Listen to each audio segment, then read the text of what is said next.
మరి ప్రార్థన చేసుకుని అదే ఉదయకాలపు ఆరాధన, ఆదివారపు ఉదయకాలపు ఆరాధనలో వాక్య భాగంలోకి మనం వెళ్దాం. మహాపరిశుద్ధుడైన మా దేవ, మహాగరుడైన మా తండ్రి, నీకే స్తుతులు స్తోత్రములు చెల్లించుకుంటున్నాను తండ్రి. ఈ ఉదయకాలపు ఆరాధన మరి గడిచిన వారములన్నింటిలో కూడా నీ కృపాక్షేమంలో మా వెంట ఉంచి మరి యొక్క ఆదివారాన్ని మాకు అనుగ్రహించినందుకు నీకు వందనాలు. ఈ దినమందు మేమందరం కలిసి కూడుకొని ఆన్లైన్లో ఒక కుటుంబముగా, ఒక సమాజముగా, సంఘముగా నేను ఏకీభవించి ఆరాధించి స్తుతించి ఘనపరచడానికి నువ్వు ఇచ్చిన గొప్ప అవకాశాన్ని బట్టి నీకు వందనాలు ప్రభువా. ఈ అవకాశం లేక కూడా ఎంతో మంది మరి నాయన ఇదిగో హాస్పిటల్స్ బెడ్ మీద మరణ పరిస్థితుల్లో పడి ఉన్నారు తండ్రి. మరణము వారిని మింగివేస్తున్నది ప్రభువా. మరి నాయన ఇదిగో తండ్రి, నీవైతే కనుక మమ్మల్ని ప్రేమించి నీ రెక్కల చాటును మమ్మల్ని భద్రపరిచి నీ రక్తముతో మమ్మల్ని కడిగి మరి ఈ రీతిగా క్షేమముగా మమ్మల్ని ఆరాధించడానికి ఇచ్చిన అవకాశాన్ని బట్టి నీకు వందనాలు చెల్లించుకుంటూ ఈ లైవ్ కార్యక్రమాన్ని ఎవరైతే చూస్తున్నారో వారందరి మీద కూడా ప్రత్యేకమైన ఆత్మ నుంచి మనం అడుగుతున్నాను. పరిశుద్ధాత్మ కుమ్మరింపును దయచేసి ఈ లైవ్లో ఏకీభవిస్తున్న ప్రతి ఒక్కరి కుటుంబాల్లో మేలులు, అద్భుత ఆశ్చర్య కార్యాలు జరిగించి ప్రభువా, తద్వారా వారి సాక్ష్యముల ద్వారా మహిమని, ఘనతని, ప్రభావాల్ని నువ్వు ఒక్కడివే పొందుకోమని, నీ దీనదాసుని, బలహీనుని ప్రభువా, ఏమాత్రము కూడా నీ పక్షముగా నిలబడటానికి అర్హత, యోగ్యత లేని నన్ను ఏర్పాటు చేసుకొని నీ బలముతో నన్ను నింపి నీ కొరకు నన్ను వాడుకుంటున్న విధానాన్ని బట్టి నీకు వందనాలు చెల్లించుకుంటూ నన్ను నీ సిలువు చాటును మరుగుపరిచి నువ్వు ఒక్కడివే మహిమని, ఘనతని, ప్రభావాలను పొందుకోమని అయా ఇదిగో తండ్రి సమస్తము నీకు అప్పగించుకుంటూ వేడుకుంటూ ప్రార్థిస్తున్నాం తండ్రి. ఆమేన్. రైట్, దేవుని స్తోత్రం. ఈరోజు వాక్య భాగంలోని ప్రత్యేకమైన అంశము, మీరు ప్రత్యేకింపబడిన వారు. మీరు ప్రత్యేకింపబడిన వారు. You are a chosen people. మీరు ప్రత్యేకింపబడిన వారు అంటే లోకం నుండి వేరుపరచబడిన వారు. అంటే ప్రత్యేకింపబడిన వారు అంటే దాని యొక్క ఉద్దేశం ఏంటంటే గనక మనం ఒకప్పుడు లోక సంబంధులమే, లోకానికి సంబంధించిన వారమే. అయితే దేవుని యొక్క మహాకృపను బట్టి మనం లోకం నుంచి వేరుపరచబడ్డాం. లోకము నుంచి దేవుడు మనల్ని ఆయన అనాది కాల సంకల్పము చొప్పున, ఆయన ప్రణాళిక చొప్పున మనల్ని ఆయన ఏర్పాటు చేసి సపరేట్ చేయటం జరిగిందనమాట. లోకానికి మనకి ఉన్న కనెక్షన్స్ అన్నీ కూడా కట్ అయిపోయినాయి. ఎందుకంటే ఇప్పుడు పూర్తిగా మనము ప్రభు సంబంధులము, క్రీస్తు సంబంధులము, పరలోక రాజ్యానికి వారసులమై ఉన్నాం కాబట్టి. హల్లెలూయా. ఏకీభవిస్తున్న వాళ్ళందరూ కూడా ఒకసారి హల్లెలూయా చెప్పండి. హల్లెలూయా. సో మరి ఈరోజు దేవుడు మనతో మాట్లాడుతున్న మాట ఏంటంటే, you are not a ordinary person, you are a selected person అంటున్నాడు. ఎక్స్ట్రాడినరీ పర్సన్ అని దేవుడు అంటున్నాడు. ప్రత్యేకింపబడిన వాడవు, ప్రత్యేకింపబడిన దానవు అని చెప్పేసి దేవుని చేత ఏర్పాటు చేయబడిన దానవు, దేవుడి చేత మరి ప్రత్యేకంగా మరి ఎంచుకున్న దానవుగా దేవుడు నిన్ను ఈరోజు ప్రత్యేకంగా చూస్తూ ఉన్నాడు. అంటే లోకము నుంచి మనము వేరు చేయబడ్డాము, ప్రతిష్ఠించబడిన వారము. అంత మాత్రమే కాదు, నిబంధన సంబంధులు. మనం అందరం కూడా నిబంధన సంబంధులమే, ప్రతిష్ఠింపబడిన వారం. ఎవరికి ప్రతిష్ఠింపబడ్డామంటే దేవునికి, మనము ప్రతిష్ఠించుకున్నాం. మనము దేవుని సేవ కొరకు ప్రతిష్ఠించుకున్నాం, ఆయన్ని ఆరాధించడానికి ప్రతిష్ఠించుకున్నాం, ఆయన్ని స్తుతించడానికి ప్రతిష్ఠించుకున్నాం, ఆయన్ని మాత్రమే దేవుడిగా కలిగి ఉండటానికి మనము ప్రతిష్ఠించుకున్నాం, బలిగా అర్పించుకున్నాం. మనల్ని సజీవ యాగముగా మన శరీరాలని ఆయనకి అప్పగించుకోవటం జరిగింది. లోకం నుంచి వేరుపరచబడిన వారం మాత్రమే కాదు, కానీ ప్రతిష్ఠింపబడిన వారము. దేవుడు మనల్ని ఎప్పుడో ఆయన అనాది కాలంలోనే భూమికి పునాదులు వేయబడక మునిపే మనల్ని ఆయన ఏం చేశాడంట? ప్రతిష్ఠించుకున్నాడు. ఆయన కొరకు మనల్ని ఏర్పాటు చేసుకున్నాడు. నిబంధన చేయబడిన వారము, నిబంధన సంతానము, కవెనెంట్ పీపుల్ అంటాం మనము. We're not blessed people. ఆశీర్వదింపబడిన వారం కాదు, కవెనెంట్ అంటే నిబంధన సంబంధులము, ఒడంబడికలో ఉన్నవాళ్ళము, ఒప్పందంలో ఉన్నవాళ్ళం మనమంతా కూడా.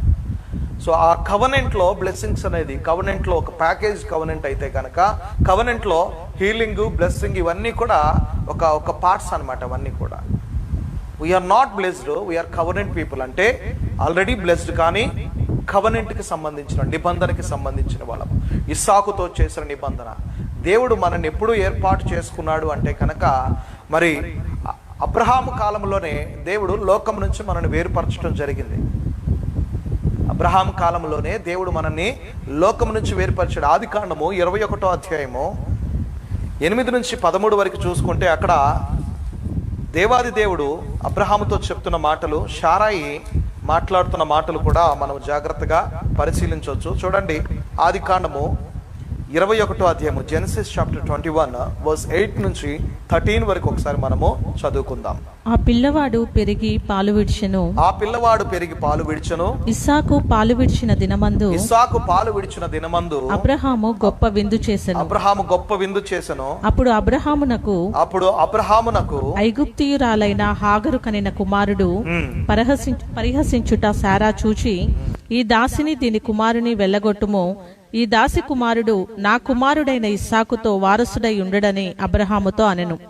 అతని కుమారుని బట్టి ఆ మాట అబ్రహామునకు మిక్కిలి దుఃఖము కలుగచేసెను.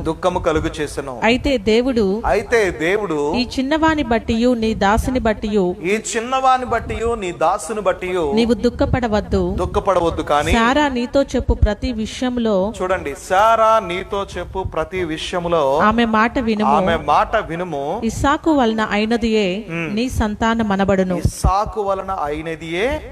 నీ సంతానం అనబడును. అయినను ఈ దాసి కుమారుడును నీ సంతానమే గనుక అతని కూడా ఒక జనముగా చేసదనని అబ్రహాముతో చెప్పెను. చూడండి, నీ దాసితో హాగరుతో కనిన సంతానము ఇష్మాయేలు కూడా మరి నీ సంతానమే కాబట్టి అతన్ని కూడా ఒక గొప్ప జనాంగముగా నేను చేస్తాను, అతన్ని కూడా నేను ఆశీర్వదిస్తాను. కానీ అతనితో నేను నిబంధన చేసుకోలేను. నా నిబంధన ఎవరికి సంబంధించిందంటే కనుక ఇస్సాకు సంతానానికి సంబంధించింది. అంటే షారాయికి నీకు కలిగిన సంతానముతో నేను నిబంధన చేసుకుంటున్నాను, ఇస్సాకుతో నా నిబంధనను స్థిరపరుస్తున్నాను.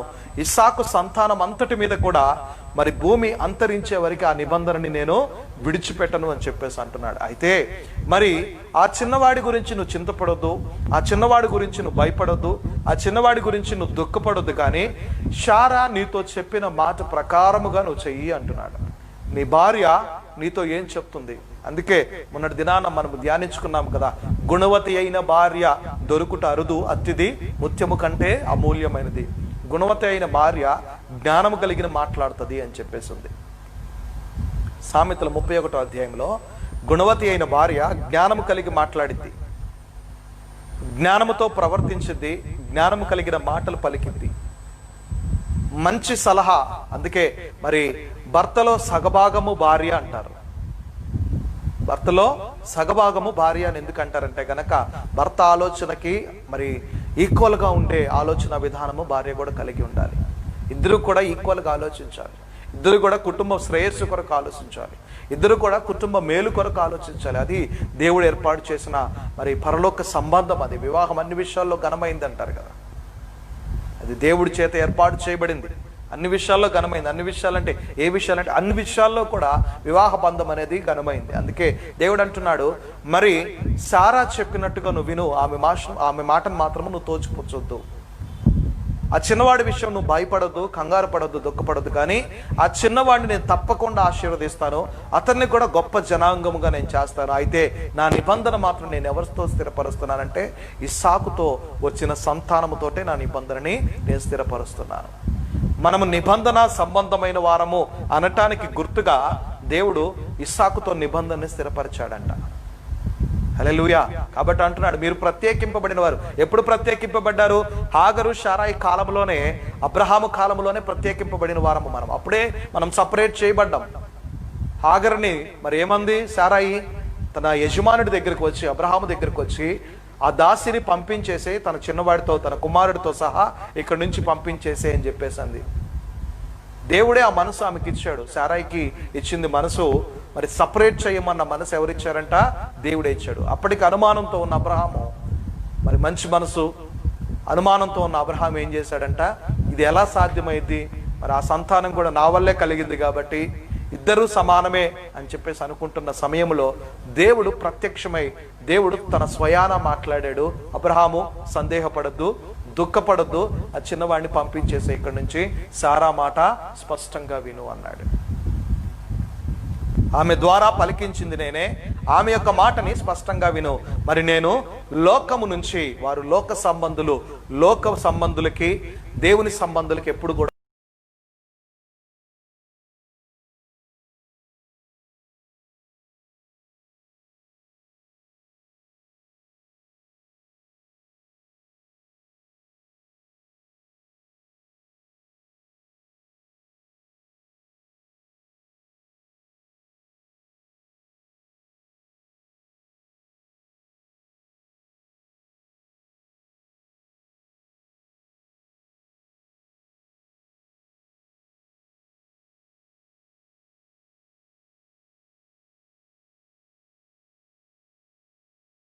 నన్ను ద్వేషించినని నీకంటే ముందుగా నన్ను ద్వేషించినని మీరెరుగుదురు. మీరు లోక సంబంధులైన ఎడల లోకము తన వారిని స్నేహించును. ఒకవేళ లోక సంబంధులైతే లోకంలో ఉన్న స్నేహాలు, బంధాలు, బంధుత్వాలు వారిని స్నేహిస్తాయి. అయితే మీరు లోక సంబంధులు కారు. లోక సంబంధులు కారు. నేను మిమ్మును లోకములో నుండి ఏర్పరచుకుంటుని. నేను మిమ్మల్ని లోకములో నుండి ఏర్పరచుకుంటుని. అందుచేతనే లోకము మిమ్మును ద్వేషించుచున్నది. చూడండి, మీరు లోక సంబంధులు కాదు. ఒకవేళ మీరు లోక సంబంధులు అయితే గనక లోక సంబంధులు, ఈ తాగుబోతులు, తిరుగుబోతులు, వ్యభిచారులు వీరందరూ కూడా ఏం చేస్తారంట, వారితో పాటుగా సమానమైన భావాన్ని కలిగి ఉంటారు. నిన్ను కూడా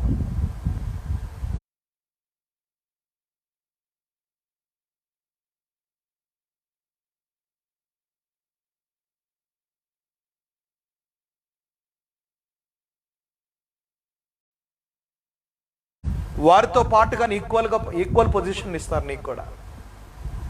ఎప్పుడైతే లోక సంబంధులతో నువ్వు జత కడతావో, లోక సంబంధులతో సాంగత్యాన్ని నువ్వు కొనసాగిస్తూ ఉంటావో, వాళ్ళతో రిలేషన్షిప్ మెయింటైన్ చేస్తూ ఉంటావో, వాళ్ళతో ఫ్రెండ్షిప్ కలిగి ఉంటావో, నువ్వు కూడా చూసిన వాళ్ళందరూ కూడా ఇప్పుడు తాగుబోతులతో తిరుగుతూ ఉన్నప్పుడు ఏమంటారు, నిన్ను చూసి మరి తెలియని వాళ్ళు నువ్వు తాగినా తాగకపోయినా తాగుబోతే అనుకుంటారు. లోక సంబంధులతో తిరుగుతున్న వారిని చూసి మరి ఆ ప్రజలందరూ అనుకునేది ఏంటంటే కనుక వీడు కూడా లోక సంబంధి అని చెప్పేసి అనుకుంటూ ఉంటారు. కాబట్టి నువ్వు సపరేట్ చేయబడ్డావు. నీకు వారికి ఎలాంటి మరి పొంతన లేదు, ఎలాంటి ఇది లేదు, కానీ నువ్వు సపరేట్ చేయబడ్డావు దేవుడు అంటూ ఉన్నాడు. అయితే మీరు లోక సంబంధులు కారు, నేను మిమ్మల్ని లోకంలో నుండి ఏర్పరచుకుంటుని, అందుచేతనే లోకం మిమ్మల్ని ద్వేషించును. ఒక దైవజనుడు, వేరే దేశానికి సంబంధించిన దైవజనుడు, తను చిన్న వయసులో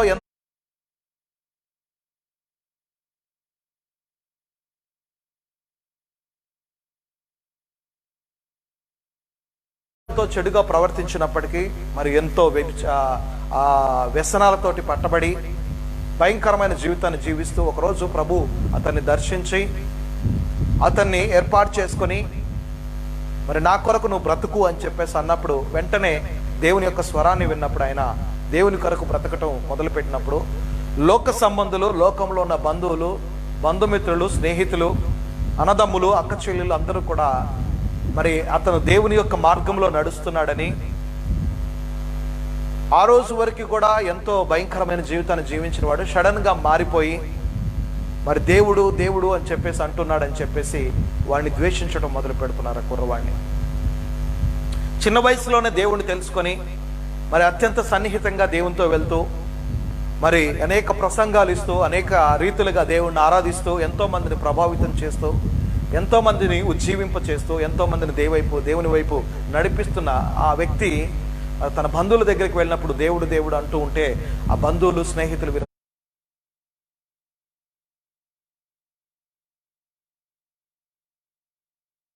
అందరూ కూడా బయలుదేరాడు పరిశుద్ధుడు అన్నట్టుగా అతన్ని చాలా చిన్న చూపు చూడటం మొదలు పెట్టారు. అయితే ఆ దైవజనుడు అందరిని విడిచిపెట్టేసి, సమస్తాన్ని విడిచిపెట్టి తన బంధువులని, రక్త సంబంధికులని, మరి దేవుడు ఎలాగైతే అబ్రహాముని రమ్మన్నాడు అలాగే సమస్తాన్ని విడిచిపెట్టి దేవుని వైపు తిరిగి పూర్తిగా పూర్ణ మనసుతో, పూర్ణాత్మతో దేవుని ఆరాధించడం మొదలు పెట్టాడు. కంప్లీట్గా దేవుని మీద ఆధారపడటం మొదలు పెట్టాడు. దేవుడు అతన్ని కొద్ది సంవత్సరాల్లోనే బహు హెచ్చించాడంట. లోకం నుంచి ఎప్పుడైతే సపరేట్ చేయబడ్డాడో, లోకం నుంచి ఎప్పుడైతే వేరు చేయబడ్డాడో, లోకంలో ఉన్న తన కనెక్షన్స్ అన్నీ కూడా కట్ చేసుకొని పరలోకానికి తన కనెక్షన్స్ ఏర్పాటు చేసుకున్నాడు. పరలోక సంబంధులతో తన యొక్క సాంగత్యాన్ని కొనసాగిస్తూ ఉన్నాడో, తన యొక్క రిలేషన్షిప్ మెయింటైన్ చేస్తూ ఉన్నాడో, అప్పుడు ఏమైపోయిందంటే కనుక అతను ఉదయం లేచింది మొదలుకొని బైబిలు, వాక్యము, మరి స్తుతి, ఆరాధన, ఇవే ఎప్పుడు దేవుని వాక్యాలు, ఇవే దేవుని వాక్యాలతోనే మరి ఆలోచన విధానం కలిగి ఉన్న యొక్క దైవజనుడు అతి చిన్న వయసులోనే గొప్ప దైవజనుడిగా, ప్రపంచ ప్రఖ్యాతి కాంచిన దైవజనుడిగా ఆశీర్వదింపబడ్డాడంట. ఎందుకు అంటే కనుక తన లోకం నుంచి వేరు చేయబడ్డాడు, తన లోకం నుంచి సపరేట్ చేయబడ్డాడు, దేవుని యొక్క నిబంధనలోకి ఎంటర్ అయిపోయాడు, దేవుని యొక్క ప్రణాళికలోకి ఎంటర్ అయిపోయాడు, దేవునికి తన్ను తాను ప్రతిష్ఠించుకున్నాడు, సరెండర్ చేసేసుకున్నాడు, ప్రత్యేకపరచుకున్నాడు, తన్ను తాను ప్రత్యేకపరచుకున్నాడు. దేవుని ప్రత్యేకపరచడం కాదు, తనను తాను కూడా ప్రత్యేకపరచుకొని దేవుని వైపు తిరగటం మొదలుపెట్టాడు. చిన్న వయసులోనే ప్రపంచ ప్రఖ్యాతి కాంచిన దైవజనుడిగా ఏర్పాటు చేయబడి ఈరోజు ఎన్నో దేశాల్లో ఎంతో మంది మరి సేవకులు మాత్రమే కాదు, ఎంతో మంది ప్రజలను కూడా ఉజ్జీవింప చేస్తున్న దైవజనుడిగా ఉంటూ ఉన్నాడు. హల్లెలూయా. కాబట్టి మనం ఎప్పుడైతే లోకం నుంచి వేరు చేయబడతామో అప్పుడు నిజమైన ఆశీర్వాదాలను మనం చూస్తాం.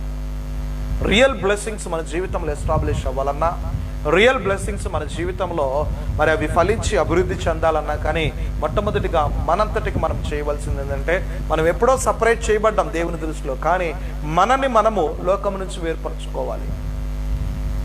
మనని మనము లోకము నుంచి వేర్పరచుకొని దేవునికి సమర్పించుకోవాలి. లోకము దాని ఆశ గతించిపోయింది ఒకరోజు. లోకము దాని సంబంధులు ఒకరోజు గురుగులు వలె మరి అగ్నిలో వేసి కాల్చివేయబడతారు. కానీ దేవునితో ఉన్నవారు, దేవునితో నిలిచి ఉన్నవారు, దేవుని వాక్యంలో నిలిచి ఉన్నారు, ఆయన స్తుతి ఆరాధనలో నిలిచి ఉన్నారు, ఆయన ప్రార్థనలో ఉన్నవారు, ఆయనతో సహవాసం చేస్తున్నవారు, ఆయనతో ఏకీభవించి బ్రతుకుతున్న వారు అందరూ కూడా ఒకరోజు పరలోకపు విందులో, అది పెండ్లి కుమారుని విందులో పాలు పొందుకుంటూ ఉంటారు. అట్టి ధన్యత నిజంగా నీకు కావాలి అనుకుంటే కనుక, దేవుడిచ్చే ధన్యత నీకు కావాలి, దేవునితో పాటుగా నువ్వు కూడా సింహాసనాసీనుడిపై ఉండాలి, ఆయన కుడిపార్శ్వమందు నువ్వు కూడా కూర్చొని ఉండాలి, ఆయనతో పాటుగా నువ్వు కూడా ఆ పెండ్లి కుమారుని విందులో పాలు పొందుకోవాలి అంటే కనుక తప్పనిసరిగా యూ నీడ్ టు డూ, మరి దేవునికి కొరకు నిన్ను నువ్వు ప్రతిష్ఠించుకోవాలి, లోకము నుంచి నిన్ను నువ్వు వేరుపరచుకోవాలి. లోకము దాని ఆశలు గతించిపోతాయి అంటే మరి ఈ లోక పరమైన బంధాలు, బంధుత్వాలు కావచ్చు, ఈ లోకపరమైన వ్యసనాలు కావచ్చు, వీటన్నిటిని కూడా పూర్తిగా విడిచిపెట్టాలి. కోపము, మరి ఆశ, ఇవన్నీ కూడా విడిచిపెట్టినప్పుడు ఏమవుతుందంటే కనుక దేవుడి సంబంధిగా నువ్వు ఏర్పాటు చేయబడాలి. అంత మాత్రమే కాదు, మనము లోకానికి ఉప్పై ఉన్నాము. దేవుని బిడ్డలు ఎప్పుడు కూడా లోకానికి ఉప్పుగా ఉంటూ ఉంటారంట. ఉప్పు యొక్క ఎంత ప్రాముఖ్యమైందంటే, ఉప్పు సాల్ట్ ఎంత ప్రాముఖ్యమైందంటే దాన్ని వాడకపోతే ఆహార పదార్థాల్లో రుచి అనేది ఉండదు. ఈరోజు బయట నుంచి తీసుకొచ్చిన ఈ వైరస్ సమయంలో బయట నుంచి తీసుకొచ్చిన ఏ వస్తువునైనా సరే, మరి కూరగాయలు కావచ్చు, ఫ్రూట్స్ కావచ్చు, దేన్నైనా సరే మొట్టమొదటిగా ఉప్పు కలిపిన నీళ్ళల్లో కొంచెం ఉప్పేసి దాన్ని కడగమంటున్నారు. ఎందుకంటే ఉప్పుకి ఎలాంటి గుణం ఉన్నదంటే కనుక రోగ నిరోధక శక్తిని కూడా మరి పెంచుతుంది, అలాగే బ్యాక్టీరియాని చంపే గుణము ఉప్పులో ఉన్నది. ఎందుకు దేవుని బిడ్డలు ఉప్పుగా పోలుస్తున్నారు? మత్తయి సువార్త 5వ అధ్యాయము 13వ వచనంలో దేవుడు అంటాడు కదా, మీరు లోకమునకి ఉప్పై ఉన్నారు అంటాడు. చదవండి ఒకసారి.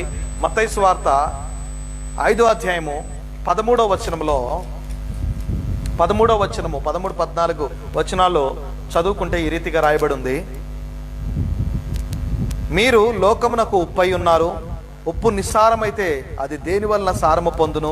అది బయట పారవేయబడి మనుషుల చేత తొక్కబడుటకే గాని మరి దేనికిని పనికిరాదు. మీరు లోకమునకు వెలుగై ఉన్నారు.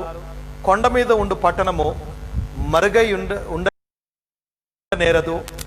మనుషులు దీపము వెలిగించి కుంచె క్రింద పెట్టరు, కానీ అది ఇంటి నుండి వారందరికీ వెలిగించుటకై దీపస్తంభం మీదనే పెట్టుదురు. మనుషులు మీ సత్క్రియలను చూసి పరలోకమందున్న మీ తండ్రిని మహిమపరచునట్లు వారి ఎదుట మీ వెలుగు ప్రకాశింప నీయుడి అంటున్నాడు. హల్లెలూయా. చూడండి, మీరు లోకమునకి ఉప్పై ఉన్నారు అంటున్నాడు. ఆ ఉప్పు నిస్సారమైతే అది దేనివల్ల సారము పొందును? మీరు లోకానికి ఉప్పై ఉన్నారు. ఉప్పు మరి అన్ని విషయాల్లో కూడా ఒక మంచి లక్షణాన్ని కలిగి ఉంటుంది. ఉప్పు వేసిన ఆహార పదార్థాలు తినటానికి రుచికరంగా ఉంటాయి. ఉప్పు తక్కువ అయితే కనుక ఎవరు తినలేరు, కొంచెం తక్కువ వేసుకుంటే పర్లేదు. అసలు ఉప్పు లేకుండా మాత్రం ఎవరు కూడా ఆహార పదార్థాలను తినలేరు. తప్పనిసరిగా ఉప్పును వాడతారు. ప్రతి ఒక్క ఆహారంలో, ప్రతి ఒక్క వంటలో కూడా ఉప్పును వాడటానికి కొద్దిపాటి మరి ఉప్పునైనా వాడటానికి ప్రయత్నిస్తూ ఉంటారు. అంత మాత్రమే కాదు, ఈరోజు మరి థ్రోట్ ఇన్ఫెక్షన్స్ ఇవన్నీ పోవాలంటే కూడా డాక్టర్లు ఇచ్చే సలహా ఏంటంటే, ఉప్పుతో మీరు గార్గిలింగ్ చేసినప్పుడు, వేడి నీళ్ళలో ఉప్పుతో గార్గిలింగ్ చేసినప్పుడు మరి ఆ గొంతులో ఉన్న నుసు కావచ్చు, ఆ యొక్క ఇరిటేషన్ కావచ్చు, అదంతా కూడా కొట్టివేయబడుతుందని డాక్టర్స్ కూడా సలహా ఇస్తూ ఉంటారు. ఉప్పుతో టీత్ కూడా క్లీన్ చేసుకుంటూ ఉంటారు. ఉప్పుతో కూరగాయలు, ఫ్రూట్స్ కూడా క్లీన్ చేసుకుంటూ ఉంటారు. ఎందుకు దేవుడు ఉప్పుతో మనని పోల్చాడు? ఇప్పటికైనా మీకు అర్థమైందా? ఉప్పు యొక్క ప్రాముఖ్యత ఎంత, ప్రతి ఒక్క కుటుంబంలో ఉప్పు యొక్క ప్రాముఖ్యత ఎంత విశిష్టంగా కనపడుతున్నదో. కాబట్టి మీరు లోకానికి ఉప్పై ఉన్నారు. మరి ఉప్పే నిస్సారం అయిపోతే ఏమైపోతుంది? ఉప్పులోనే సారం లేదనుకోండి, ఉప్పు టేస్టీగా తన అయోడిన్ ఆ గుణాలు లేకుండా అది టేస్టీ లేదనుకోండి, ఆ ఉప్పు కూడా బయట పడవేస్తాడు. అలాగే ఉప్పు ఎప్పుడు కూడా నిస్సారం అయిపోకూడదు. దేవుని బిడ్డలు ఎప్పుడు కూడా ఉప్పులాగా మరి అది ఇతరులకి ఆశీర్వాదకరంగా, ఇతరులకి ఉపయోగకరంగానే ఉండాలి. ఇతరులకి ఉపయోగకరంగానే ఉండాలి కానీ దేవుని బిడ్డలు ఇతరులకి హాని కలిగించే విధంగా ఉండటానికి వీల్లేదు. అంత మాత్రమే కాదు, దేవుని బిడ్డలు ఎప్పుడు కూడా దిగజారిపోయిన స్థితి ఉండకూడదు. వారిలో ఎప్పుడు కూడా నిస్సారం అయిపోయిన స్థితి, ఎప్పుడు కూడా స్పిరిట్ లో వారు ఎప్పుడు బబుల్ అవుతూ ఉండాలి. వారు ఎప్పుడు కూడా నింపబడి ఉండాలి. నూనెతో నీ తల అంటి ఉన్నాను, నీ గిన్నె నిండి పొర్లుచున్నది అన్నాడు కదా. అట్లాగే మరి నీ గిన్నె నిండి పొర్లిపోయేంత ఆత్మ అభిషేకము ఈరోజు నీకు అవసరము. అప్పుడే నువ్వు సారవంతంగా కనిపిస్తూ ఉంటావు. అప్పుడే నిస్సారం అనేది నీలో నుంచి పోయి సారవంతంగాను అనేకులకి ఉపయోగకరంగా నువ్వు ఉంటూ ఉంటావు. అంత మాత్రమే కాదు, నువ్వు లోకానికి వెలుగై ఉన్నావు. గలిలయ, తిబిరియా సముద్ర తీరాల్లో యేసుక్రీస్తు ప్రభువారు ప్రయాణించినప్పుడు, ఆ ప్రాంతాల్లోకి వెళ్ళినప్పుడు, ఆ ప్రాంతంలో ఉన్న చీకటిలో ఉన్న ప్రజలు వెలుగును చూశారు అని మత్తయి సువార్తలో రాయబడి ఉంది. ఎప్పుడైతే యేసుక్రీస్తు ప్రభువారు వారి యొక్క ప్రాంతాల్లో అడుగు పెట్టారో, ఎప్పుడైతే యేసుక్రీస్తు ప్రభువారు వారి యొక్క ప్రాంతాల్లోకి అడుగు పెట్టారో, అప్పుడే వెంటనే వారు ఏం చేస్తారు? చీకటిలోను మరణ ఛాయలలోనూ ఉన్న ప్రజలు గొప్ప వెలుగును చూడగలిగారు. ఆయనకున్న వెలుగునే దేవుడు మనకి ఈరోజు కూడా ఇస్తూ ఉన్నాడు.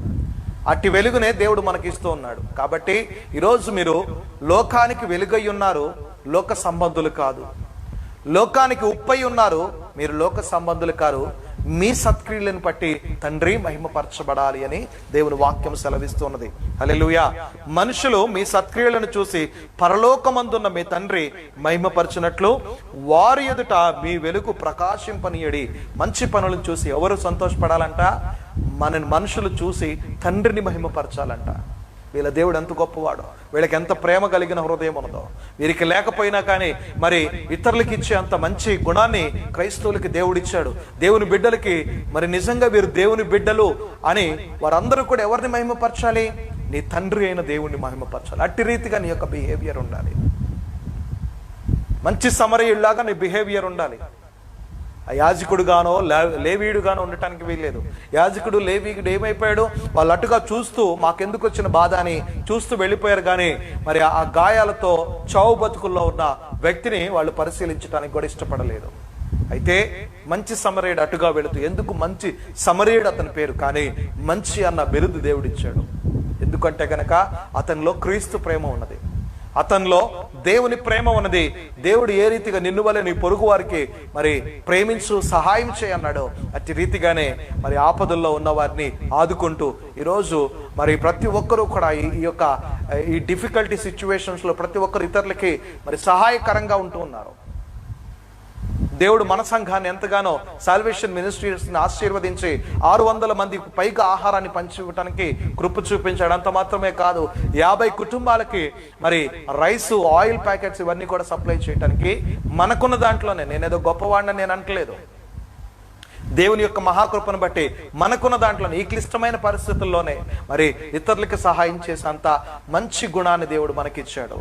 అంత మాత్రమే కాదు, అనేక మంది మేము ఉన్నామని ముందుకొచ్చి కూడా వాళ్ళ యొక్క సహాయాన్ని ఇండైరెక్ట్ గా ప్రజలకి అందించడం జరిగింది. వారందరిని బట్టి దేవుడు మిమ్మల్ని దీవించి ఆశీర్వదించును గాక. ఆమేన్, హల్లెలూయా. మనం ఎప్పుడు కూడా లోకానికి ఎలా ఉండాలంట? ఉప్పుగా ఉండాలి. ఉప్పు అన్నిటికీ చాలా శ్రేయస్కరమైంది, ఆరోగ్యానికి మంచిది, మరి థ్రోట్ ఇన్ఫెక్షన్ తగ్గించింది, కూరగాయలు శుభ్రపరిచింది. కూరల్లో కూడా ఆ ఉప్పు మరి ఎంతో టేస్ట్ని ఇంక్రీజ్ చేసింది. మరి ఇవన్నీ కూడా పరిగణలో తీసుకొని వెలుగుగా ఉండాలి. మనము వెలుగు, యేసుక్రీస్తు ప్రభువారు మరి ఆ ప్రాంతంలోకి వచ్చినప్పుడు ఎలాగైతే ఆ ప్రాంతంలో ఉన్న చీకటిలో మరణ ఛాయల్లో ఉన్నవారు వెలుగును చూశారో, అట్టి రీతిగా మనము ఏ ప్రాంతంలో ఉంటే ఆ ప్రాంతంలో ఉన్న ప్రజలందరూ కూడా సస్యశ్యామలంగాను, వెలుగుతోనూ, సంతోషంగాను, ఆరోగ్యంగాను, సమాధానంగాను జీవించాలి. అది దేవుడు ఇస్తున్న స్పెషల్ గిఫ్ట్, అది స్పెషల్ బ్యూటీ ఫర్ అస్. దేవుడు మనకిస్తున్న ప్రత్యేకమైన బ్యూటీ అది. కాబట్టి ప్రతి ఒక్కరు కూడా అటు రీతిగా ఉండాలి. ఎందుకు ఇలా ఉండాలి అంటే గనక మొట్టమొదటిగా నువ్వు దేవుని వాక్యాన్ని మెడిటేట్ చేయాలి, దేవుని స్తుతించాలి, దేవుని యొక్క గుణ లక్షణాలను నువ్వు తెలుసుకోవాలి, దేవుని కొరకు బ్రతకటం నేర్చుకోవాలి. అంత మాత్రమే కాదు, నీ సత్క్రియలను బట్టి దేవుడు మహిమపరచబడాలి. కింద వచనంలో 20వ వచనంలో చూసుకుంటే, శాస్త్రుల నీతి కంటే పరిచయుల నీతి కంటే మీ నీతి అధికము కాని ఎడల మీరు పరలోక రాజ్యంలో ప్రవేశింపనేరని మీతో నిశ్చయముగా చెప్పుతున్నాను. శాస్త్రుల నీతి పరిచయుల నీతి కాదు. ఆ నీతి కంటే మరి అలాంటి నీతి అయితే కనుక మీరు ఎప్పటికీ కూడా పరలోక రాజ్యానికి చేరరు. మీ నీతి పరలోక సంబంధానికి, పరలోకానికి కనెక్షన్స్ ఏర్పాటు చేసే నీతి అయి ఉండాలి. మీ నీతి పరలోకానికి, నిన్ను, నీ కుటుంబాన్ని, నీ సంఘానికి చేర్చే నీతి అయి ఉండాలి. అందుకే మనం నీతిమంతులము, యథార్థవంతులము కాదు, ఆయన మహాకృపను బట్టి ఈరోజు మనము సురక్షితంగా మన గృహాలలో మన కుటుంబాలతో కలిసి జీవిస్తూ ఉన్నాం. నా నీతిని బట్టో నా యథార్థతను బట్టి అనుకుంటున్నావేమో, నేను ఇస్తున్న దశం భాగాలను బట్టి, నేను ఇస్తున్న కానుకలను బట్టి, నేను చేస్తున్న గొప్ప కార్యాలను బట్టి, ఈరోజు నేను శానిటైజ్ చేసుకుంటున్నాను కాబట్టి, మాస్క్ పెట్టుకుంటున్నాను కాబట్టి, ఎవరితో కలవట్లేదు కాబట్టి నేను ఈరోజు క్షేమముగా ఉన్నాను అని మాత్రం అనుకోవద్దు. కానీ నీ నీతిని బట్టి, నీ యథార్థతను బట్టి కాదు, దేవుని యొక్క మహాకృపను బట్టే మనం ఈరోజు క్షేమంగా ఉన్నాం. ఎస్, నేను చెప్పగలను ఖచ్చితంగా. నీ నీతి ఎలా ఉండాలంట? పరిచయుల నీతి కంటే, శాస్త్రుల నీతి కంటే మరి గొప్పదై ఉంటేనే కానీ. వారిలాంటి నీతి అయితే కనుక నువ్వు ఎప్పటికీ కూడా పరలోక రాజ్యానికి. చూడండి, శాస్త్రుల నీతి కంటేను పరిచయుల నీతి కంటేను మీ నీతి అధికము కాని ఎడల మీరు పరలోక రాజ్యంలో ప్రవేశింపనేరని మీతో నిశ్చయముగా చెప్పుతున్నాను. ఏంటి శాస్త్రుల నీతి, పరిచయుల నీతి అంటే? వారు సంత వీధులలో, సమాజ మందిరాల్లో ప్రధాన స్థానాన్ని కోరుకుంటూ ఉంటారంట. సంత వీధుల్లో నిలబడి బిగ్గరగా కేకలు వేస్తూ ప్రార్థన చేస్తూ ఉంటారు. అట్టి ప్రార్థన దేవుడు అంగీకరించడు. ఏ ప్రార్థన దేవుడు అంగీకరిస్తాడంటే, రహస్యమందు కనపడి నీ తండ్రికి నువ్వు మొరపెట్టినప్పుడు రహస్యంగా చూసే నీ తండ్రి రహస్యంగా నీకు సమాధానం ఇస్తాడు. ఒకవేళ నువ్వు రహస్యంగా మొరపెట్టిన బహిరంగంగా దేవుడు నీకు గొప్ప విజయాన్ని, యెహోవా నిస్సిగా నీకు తోడుగా ఉంటాడు. హల్లెలూయా.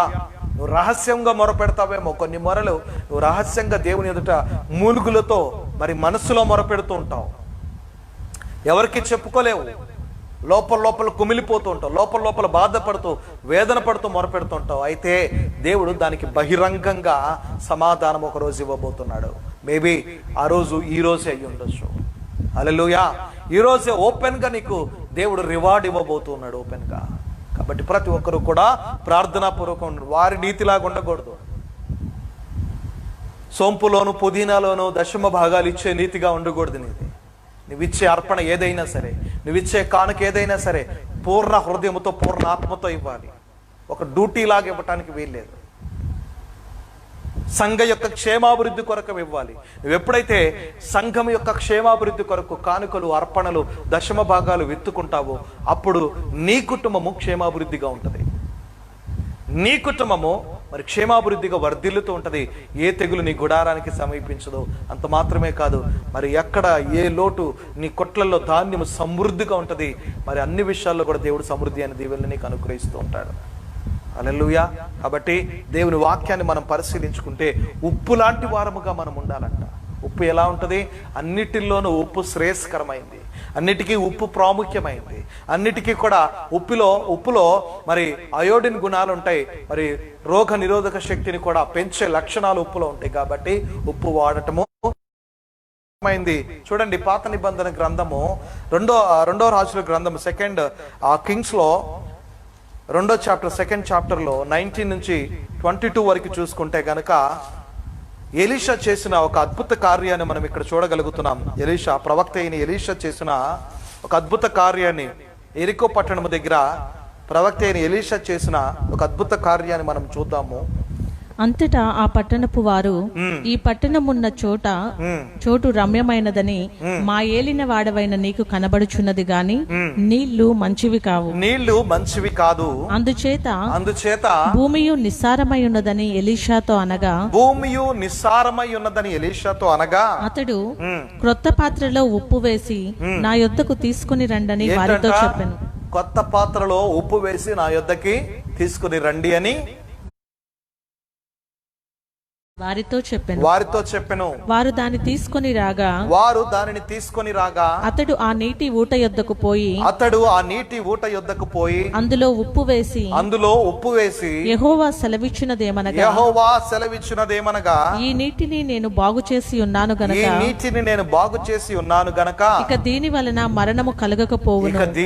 మరణము కలగకపోవును భూమియు నిస్సారముగా ఉండదు అనెను.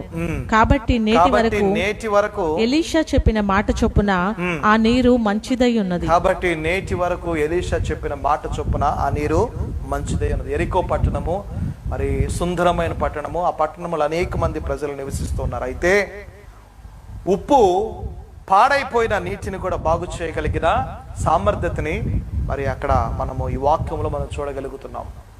ఈరోజు పాడైపోయిన బ్రతుకుల్లో ఉప్పు లాంటి నిన్ను కూడా దేవుడు ఈ వాక్యాన్ని కూడా పంపించి ఎంతో మంది జీవితాన్ని బాగు చేయడానికి దేవుడు ఇష్టపడుతూ ఉన్నాడు. పాడుగా ఉన్న బ్రతుకులని, పాడుగా ఉన్న ప్రతి పరిస్థితులను కూడా దేవుడు బాగు చేయడానికి ఇష్టపడుతున్నాడు. ఇది యెహోవా సెలవిచ్చు మాట అంటున్నాడు. హల్లెలూయా. ఇది యెహోవా సెలవిచ్చు మాట. ఏమంటున్నాడంటే అక్కడ, పట్టణపు వారు ఈ పట్టణంలో చోటు రమ్యమైనది, మా ఏలిని వాడవైన నీకు కనబడుచున్నది కానీ నీళ్లు మంచివి కాదంట. చూడటానికి చాలా బాగుంది, ఈ పట్టణం మంచిదే, కన్నులకి అందంగాను మరి రమ్యముగా కనపడుతున్నది, కానీ దీంట్లో నీళ్లు మంచివి కాదు, ఆ నీళ్లు పాడైపోయింది. అంత మాత్రమే కాదు, ఈ నేలలో సారం ఏమాత్రం కూడా లేదు. ఆ నీళ్లు పాడైపోయినాయి, నేలలో సారము ఏమాత్రం కూడా లేదు. కాబట్టి ఇక్కడ పంటలు ఆ యొక్క నేలలో సారము లేకపోతే మరి పంటలు పండటం అసాధ్యం. ఉప్పు మంచినీళ్లుగా లేకపోతే పాడైపోయిన నీళ్లుగా, ఆ నీళ్లు మరి పాడైపోయిన నీళ్లుగా ఉంటే గనక, మంచినీళ్లు కాకపోతే గనక ఆ నీళ్ల వల్ల కూడా మరి పంటలు మరి పండటానికి అవకాశం ఉండదు అనమాట. కాబట్టే ఆ ఎలీషా ప్రవక్త దగ్గరికి వచ్చి వాళ్ళు చెప్తున్న మాట ఏంటంటే, ఆయన ఉన్న ప్రాంతానికి వచ్చి ప్రజలు చెప్తున్న మాట ఏంటంటే, దైవజనుడా, మరి ఈ చూడటానికి పట్టణం చాలా అందంగా కనపడుతుంది కదా, ఈ పట్టణం చాలా రమ్యముగా కనపడుతుంది కదా, ఈ పట్టణం చాలా గొప్ప పట్టణము, అయితే ఈ పట్టణంలో ఉన్న నేల సారమైంది కాదు, ఈ నీళ్లు మంచివి కాదు అన్నప్పుడు అప్పుడు ఎలీషా ప్రవక్త దేవుని ఆత్మతో నింపబడి చెప్పిన మాట ఏంటంటే కనుక, ఒక పాత్రలో, కొత్త పాత్రను తీసుకొని దాంట్లో ఉప్పు వేసి నా దగ్గరికి తీసుకొని రండి అన్నాడు. ఒక కొత్త పాత్రను తీసుకొని దాంట్లో ఉప్పు వేసి నా దగ్గరికి తీసుకుని రండి అన్నప్పుడు, ఎప్పుడైతే ప్రజలు ఆ పని చేశారో మరి ఎలీషా ప్రవక్త మరి ఆ ఉప్పు కలిగిన పాత్రని, కొత్త పాత్రను తీసుకొని ఎక్కడ నీరు ఊట ఉన్నదో ఆ ఊట దగ్గరికి వెళ్ళి ఆ ఉప్పుని అక్కడ వేశాడంట. హల్లెలూయా. ఎక్కడ ఊట ఉన్నదో, ఎక్కడ పాడైపోయిన స్థితి ఉన్నదో అక్కడ దేవుని వాక్యం చాలా అవసరం. దేవుని వాక్యము మరి ఉప్పులాగా మన జీవితాల్లో పనిచేస్తూ ఉంటుంది. దేవుని వాక్యము ఉప్పులాగా పనిచేస్తూ ఉంటుంది. పాడైపోయిన ప్రతి జీవితాలను కూడా బాగు చేయగలిగినంత సామర్థ్యత మరి దేవుని వాక్యానికి ఉంది. ఎండిన ఎముకల మీద ప్రకటించినప్పుడు ఎండిన ఎముకలు సైతం మరలా తిరిగి ఒక మహాసైన్యముగా మార్చగలిగినంత సామర్థ్యత దేవుని వాక్యములో ఉన్నది. అందుకే ఇక్కడ అంటున్నాడు కదా ఎలీషా ప్రవక్త, ఏమంటున్నాడు? యెహోవా సెలవిచ్చినదేమనగా అంటున్నాడు. నా సొంత మాటలు కాదు, యెహోవా చెబుతున్న మాటలు, ఆయన మాటల చొప్పున, ఆయన ఆజ్ఞ ప్రకారంగా నేను ఈ పనిని చేస్తున్నాను. మహిమ ఎవరికి ఇస్తున్నాడంట? యెహోవాకి ఇస్తున్నాడు. నేనేదో ప్రవక్తను, నేను చేస్తున్నాను కాబట్టి సమస్త మహిమ నాకు రావాలి అని ఆయన అంటలేదు. నేను ఒక దైవజనుణ్ణి, మరి నేను ఇన్ని గొప్ప కార్యాలు చేశాను, నన్ను అందరూ పొగడండి, నన్ను అందరూ గణపరచండి, నన్ను అందరూ మహిమపరచండి అని నేను అంటలేదు. కానీ ఏమంటున్నాడంట? దేవుడు సెలవిస్తున్న మాట అన్న మాటలో అర్థం ఏంటంటే, ఈ మహిమ ఎవరికి వెళ్ళాలి? దేవునికి వెళ్ళాలి. ఈ మహిమ దేవునికి మాత్రమే చెల్లాలి, కానీ మనుషులు ఎవరు కూడా ఆయన మహిమని దొంగిలించడానికి అవకాశం లేదు. మీరు ఒక కొత్త పాత్రలో ఉప్పు వేసి తీసుకొని రండి. ఆ ఉప్పు వేసిన పాత్రని తీసుకొని వెళ్ళి నేను అక్కడ పెట్టినప్పుడు ఆ యొక్క ఊట దగ్గర ఏమైపోతుందంట? నీళ్లు మంచివిగా మారిపోతాయి. ఈరోజు ఎవరి జీవితాలు పాడైపోయి ఉన్నదో, ఎవరి ఆరోగ్య స్థితి పాడైపోయినదో అక్కడ దేవుని వాక్యాన్ని పెట్టండి. అక్కడ ఏం పెట్టాలి? దేవుని వాక్యాన్ని పెట్టినప్పుడు ఆ వాక్యము మరి పనిచేయటం మొదలు పెడుతుంటది. ఎలా అంటే కనుక అది మూల్గలలోకి వెళ్ళి అక్కడి నుంచి బాగు చేయటం మొదలు పెడుతుంటది. రెండంచుల వాడగలిగిన ఖడ్గము కంటే కూడా ఇంకా పదునైందంట దేవుని వాక్యము. సుత్తి వంటిది, సబ్బు వంటిది, సాకర వారి చేతిలో సబ్బు వంటిది. అది ఉతికేసిద్ది మనుషులందరినీ కూడా. వాక్యము సుత్తిలాగా పగలగొట్టేసిద్ది, ప్రతి ఒక్క హృదయాలని పగలగొట్టింది, చెడు కార్యాలని విరిచివేసింది అది. కాబట్టి దేవుడు ఏమంటున్నాడంటే కనుక ఆ యొక్క మరి ఎలీషా ప్రవక్త చెప్పిన మాట ఏంటంటే, ఆ ఉప్పు వేసిన పాత్రను తీసుకొచ్చి నాకు ఇవ్వండి, ఇప్పుడే యెహోవా సెలవిచ్చుచున్నట్టుగా ఈ నీళ్లు బాగైపోతాయి అన్నాడు. ఎప్పటి వరకు బాగైపోతాయి అంటే నేటి వరకు కూడా, ఈవెన్ టుడే, ఈ రోజు వరకు కూడా ఆ నీళ్లు బాగైపోయి ఉన్నాయంట. ఆ దేశంలో పంటలు సమృద్ధిగా పండుతాయి. ఆ నేల నిస్సారమైపోయిన నేల కూడా ఈరోజు సారాన్ని పొందుకున్నది. ఎందుకో తెలుసా? ఆనాడు దేవుని చేత ఆత్మతో నింపబడి ప్రేరేపింపబడి చేసిన గొప్ప కార్యము ఈ రోజు వరకు కూడా అది శ్రేయస్కరంగా ఉంది. ఒక్కసారి దేవుని నువ్వు హృదయపూర్వకంగా అంగీకరిస్తే గనక నీ బ్రతుకు, నీ స్థితి, నీ పరిస్థితి పూర్తిగా మారిపోయినట్టే. నీ జీవితంలో ఉన్న ప్రతి మరి ఆటంకకరమైన స్థితులన్నీ కూడా దేవుని చేతికి అప్పగించుకున్నట్లయితే అవి ఎప్పటికీ కూడా నీ జీవితంలో రిపీట్ కాకుండా దేవుడు పూర్తి భద్రతను నీ జీవితంలో ఏర్పాటు చేస్తూ ఉంటాడు. ఎక్కడ పాడైపోయింది? ఆరోగ్యంలో పాడైపోయావా? ఆర్థికంగా పాడైపోయావా? కుటుంబంలో భార్యాభర్తల మధ్య సమాధానం లేక పాడైపోయావా? ఎక్కడ పాడైపోయిన స్థితి ఉన్నది? బిడ్డలకి మరి తల్లిదండ్రులకి మధ్యలో సమాధానం లేక, మొన్న ఏదో ఫేస్బుక్ లో ఒక వీడియో వస్తే చూశాను. ఒక కుమారుడు ఇద్దరు తన వృద్ధులైన తల్లిదండ్రులను ఇద్దరిని కూడా తీసుకొని మరి వాళ్ళ బ్యాగులు తీసుకొని నడి రోడ్డు మీద విడిచిపెట్టి వెళ్ళిపోయాడు. ఒక కుమారుడు, అన్ని బాగున్న కుమారుడే, ఇద్దరు తల్లిదండ్రుల్ని, తండ్రిని తల్లిని కూడా బండెక్కించుకొని వెళ్ళి మరి నడి రోడ్డు మీద విడిచిపెట్టి వెళ్ళిపోయాడు. వాళ్ళ బ్యాగులు విసిరేసి విడిచిపెట్టి వెళ్ళిపోయాడు. ఆ తల్లిదండ్రులు ఇద్దరు కూడా ఎంతో దుఃఖపడుతూ కన్నీరు కారుస్తున్నారు, ఎంతగానో మరి విలపిస్తున్నారు. వారు ఎంతో ఆప్యాయంగా పెంచుకున్న తన కుమారుడే పెరిగి పెద్దవాడైపోయి పెళ్ళైపోయి పిల్లలు పుట్టిన తర్వాత మరి ఏమాత్రం కూడా బాధ్యత లేకుండా, బాధ్యత రహితంగా తన సొంత కన్న తల్లిదండ్రుల్ని నడి రోడ్డు మీద విడిచిపెట్టేసి వెళ్ళిపోయి మరి తను ఎంతో జల్సాగా బ్రతుకుతుంటే తన కన్న తల్లిదండ్రులేమో మరి వృద్ధాశ్రమానికి వెళ్ళిపోయారు. అక్కడే మాకు క్షేమం ఉన్నదని చెప్పేసి. ఇలాంటి భయంకరమైన రోజులు కూడా మనం చూస్తూ ఉన్నాము. ఇక ముందు కూడా రానై ఉన్నాయి అలాంటి రోజులు. కాబట్టి మరి ఎప్పుడైతే నువ్వు దేవునికి పూర్తిగా నీ ప్రతి పరిస్థితిని అప్పగించుకుంటావో, దేవుని వాక్యాన్ని నువ్వు ధ్యానించడం మొదలు పెడతావో, దేవుని వాక్యాన్ని సమస్య దగ్గర పెట్టడం మొదలు పెడతావో, ఇమ్మీడియట్గా ఏమైపోతుందంట, ఆ సమస్యలు ఆ యొక్క వాక్యము ద్వారా కట్టబడుతూ ఉంటాయి. ఆ సమస్యలు ఆ వాక్యము ద్వారా మరి కట్టబడి అది ఫలించి అభివృద్ధి చెందుతూ ఉంటాయి. కాబట్టి చాలా జాగ్రత్తగా మనము గమనించాల్సిన విషయం ఏంటంటే కనుక దేవుని వాక్యాన్ని ఎక్కువగా మనం ధ్యానిస్తూ ఉండాలి. దేవుని వాక్యాన్ని మనం ఎక్కువగా మెడిటేట్ చేస్తూ ఉండాలి. ఎందుకంటే కనుక మనము ఉప్పు లాంటి వారము, లోకానికి రుచికరమైన వారము. దేవుని బిడ్డలు కూడా లోకానికి రుచిని అందించేవాళ్ళు, లోకానికి సారాన్ని పెంచేవాళ్ళు. మరి పాడైపోయిన జీవితాలను కూడా కట్టగలిగినంత సామర్థ్యత ఎవరిలో ఉన్నదంటే కనుక అది దేవుని బిడ్డలకు మాత్రమే ఉన్నది.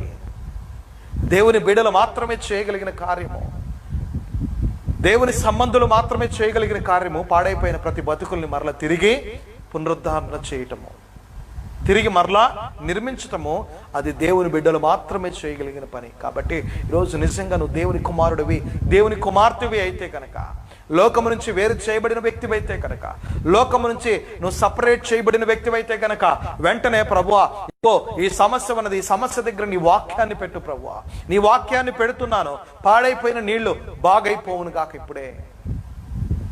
హల్లెలూయా. అది అనారోగ్య సమస్య అయినా మరి ఆర్థిక సమస్య అయినా ఏదైనప్పటికీ కావచ్చు ప్రియ సహోదరి సహోదరుడా, నువ్వు భయపడాల్సిన అవసరం లేదు. దేవుడు అంటున్నాడు కదా, అక్కడ ఏం పెట్టమంటున్నాడు? పాత్రను తీసుకొని ఉప్పు వేసి ఎక్కడైతే నీటి ఊట దగ్గర పెట్టాడో, ఈరోజు దేవుని వాక్యాన్ని తీసుకొని నీ సమస్య దగ్గర పెట్టు. ఆ సమస్యను దేవుడు బాగు చేయబోతున్నాడు. ఎప్పటి వరకే? శాశ్వత కాలముగా అది హీలింగ్ పొందుకుంటూ ఉన్నది. శాశ్వత కాలమైన బాగు దానికి జరుగుతున్నది. నేటి వరకు కూడా అది బాగుగానే ఉంటది అంటున్నాడు.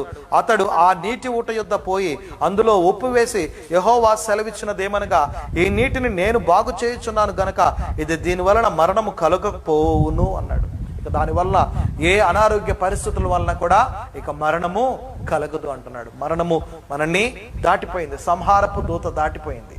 సంహారపు దూత మనల్ని దాటిపోయింది కాబట్టి ఎన్నటికీ కూడా మరణం అనేది, దుఃఖం అనేది, కన్నీరు, మరి బాష్ప బిందువులు దేవుడు నీ కన్నీటి నుంచి తుడిచివేస్తూ ఉన్నాడంట. నీ కంటి నుంచి వస్తున్న ప్రతి బాష్ప బిందువుని దేవుడు తుడిచివేస్తున్నాడు. ఆయనే నీతో కాపురం ఉంటూ ఉన్నాడు. ఆయన మీకు దేవుడుగా ఉంటూ ఉన్నాడు. అంత మాత్రమే కాదు, మరణం ఇక ఉండదు. ప్రతి సంహారపు దూత దాటిపోయింది అని చెప్పేసి అంటున్నాడు.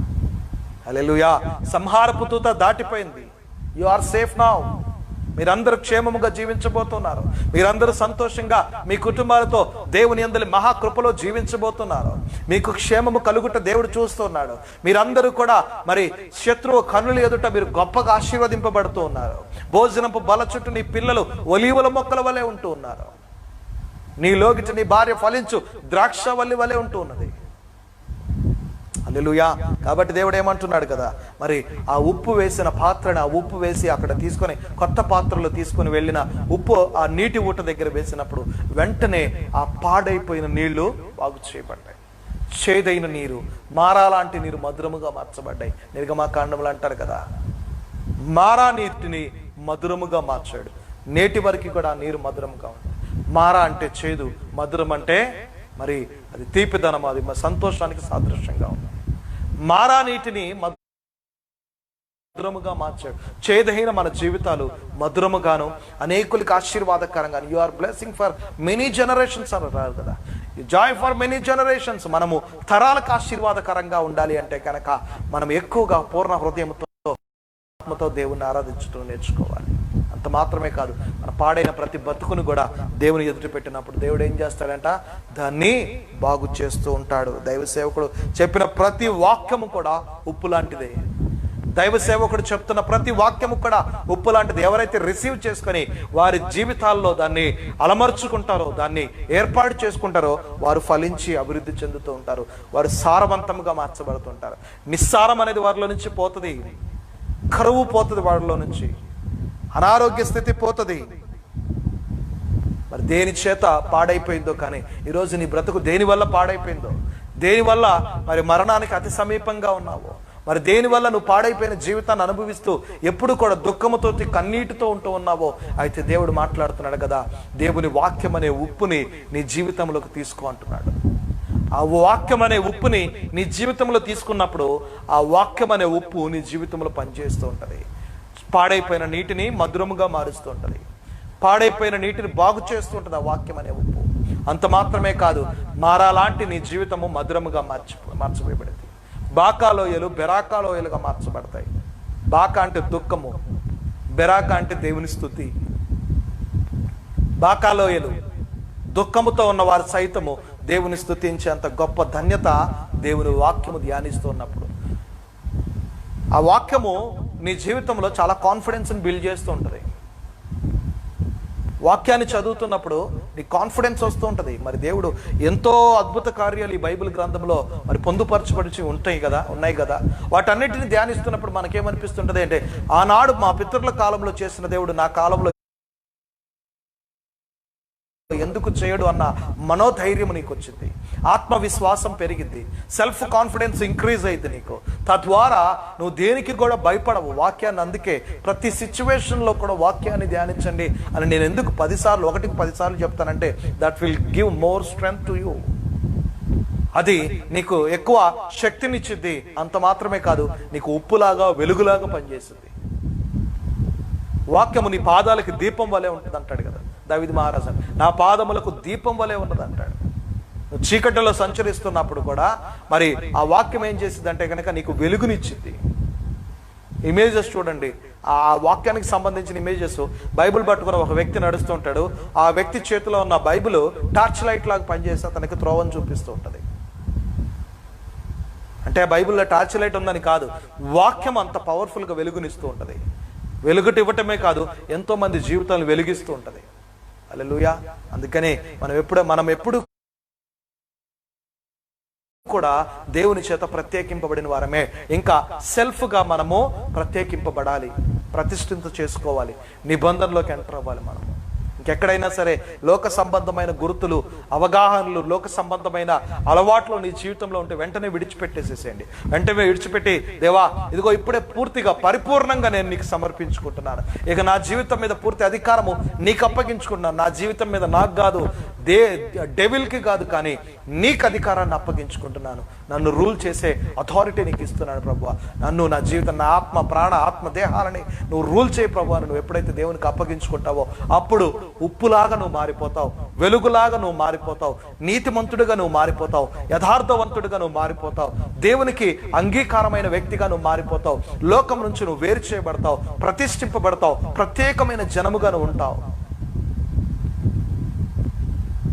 నేను చూసిన వారందరూ కూడా దేవుని మహిమపరుస్తారు. అంటే అంత గ్లోరీ దేవుడు. మోషే చూడండి, మరి దేవుని ఎదుట, దేవుని సన్నిధిలో గడిపి దిగి వస్తున్నప్పుడు ప్రజలందరూ కూడా ఆ రేడియంట్ ఫేస్ని చూడలేకపోయారంట.